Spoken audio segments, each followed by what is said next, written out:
ደሴ ከተማ ከንግድ ባህሏና ከንግድ መስተጋብሯ የተነሳ በኢትዮጵያ ከሚታወቁ የንግድ ማዕከላት አንዷ ናት። ዛሬም የነጋዴዎች ትስስር እየተጠናከረ የገበያ እድሎች እየሰፉና የንግድ አካባቢው ከጊዜ ወደ ጊዜ እየተሻሻለ እየመጣም ይገኛል። በዚህ ሂደት የደሴ ከተማ የንግድና የዘርፍ ማህበራት ምክር ቤት የነጋዴዎችን አንድነት በማጠናከር በመንግስትና በንግዱ ማህበረሰብ መካከል ድልድይ በመሆን ለተሻለ የንግድ እንቅስቃሴና ለኢኮኖሚ እድገት አስፈላጊ ሚና እየተጫወተም ይገኛል። በሀገራችን የንግድ ዘርፍ ምክር ቤቶች መቋቋም ለነጋዴውና ለዘርፉ አባላት ጥበቃ ብቻ ሳይሆን ለሀገርና ለአካባቢ ልማት መፋጠን ጠቀሜታው ከፍተኛ ነው። በንግድ በኢንዱስትሪና በኢንቨስትመንት ዘርፍ የሚንቀሳቀሰው ማህበረሰብ የሀገር ኢኮኖሚ ዋልታና ማገር ነው። ይህንን ግዙፍ አንቀሳቃሽ ኃይል በአንድነትና በህብረት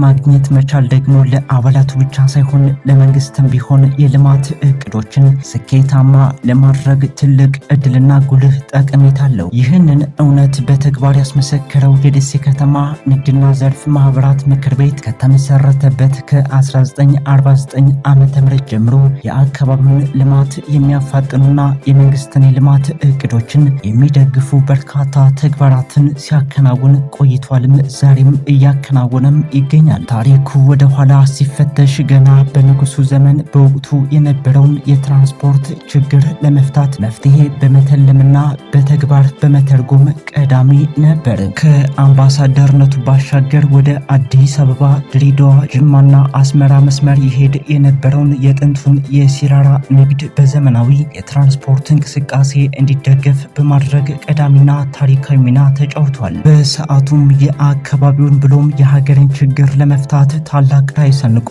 በአዋጅ ቁጥር 140/1976 የተደራጀው ታዋቂው የወሎ ፈረስ ማህበር ለአሁኑ የደሴ ከተማ ንግድና ዘርፍ ማህበራት መመስረት ታላቅ አቅምና ጉልበት የፈጠረ የመጀመሪያው የጥንካሬ መሰረትም ነበር። ዋና ዓላማው የንግዱን ማህበረሰብ መብትና ጥቅም ማስከበር እንዲሁም በንግዱ ማህበረሰብና በመንግስት መካከል እንደ አስተማማኝ ድልድይ ሆኖ ማገልገል በመሆኑ በ1995 ዓመተ ምህረት በአዋጅ ቁጥር 341 መሰረት የተዋቀረው የደሴ ንግድና የዘርፍ ማህበራት ምክር ቤት ዛሬም ድረስ ይሄው ተልእኮን በላቀ ደረጃ እየተወጣም ይገኛል። በአሁኑ ሰዓት ንግድ ምክር ቤቱ ፕሬዝዳንት፣ የዳይሬክተሮች ቦርድ እንዲሁም ቋሚ ሰራተኞችን አዋቅሮ በራሱ ዘመናዊ ህንፃና ቢሮ ውስጥ የተሻለና ቀልጣፋ አገልግሎት በመስጠት ላይ ይገኛል። በአሁኑ ሰዓት ተቋሙ ለደንበኞቹ እየሰጠ ከሚገኘው አገልግሎት መካከል የንግድ ስራ